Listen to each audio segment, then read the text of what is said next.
ایک اسلامی اور غیر اسلامی ملک میں جنگ ہو، غیر اسلامی ملک ہزاروں لاکھوں بم آبادیوں پر برسا کر لاکھوں لوگوں کو ہلاک اور اپاہج کر دے، تو آپ کے نزدیک تو اسلامی ملک کو صرف دشمن کے فوجی ڈھونڈ کر مارنا ہوگا؟ جی ہاں، یہی ہوگا۔ اس کی وجہ یہ ہے کہ وہ خدا کے حکم کی خلاف ورزی کر سکتے ہیں، ہم نہیں کر سکتے، یہی ہوگا۔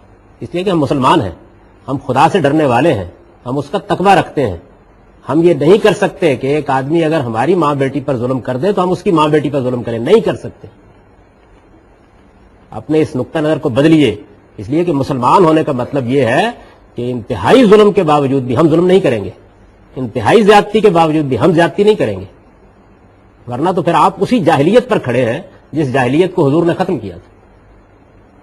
یہ جاہلیت ہے، رسول اللہ صلی اللہ علیہ وسلم نے اس کو جاہلیت قرار دیا ہے کہ دوسرا اگر ظلم کرے تو ہم بھی اسی طرح کا ظلم کریں گے اس کے ساتھ۔ نہیں، ہمیں ہر حال میں اللہ کے قانون کا پابند رہنا ہے، ہم کسی بے گناہ کی جان نہیں لے سکتے۔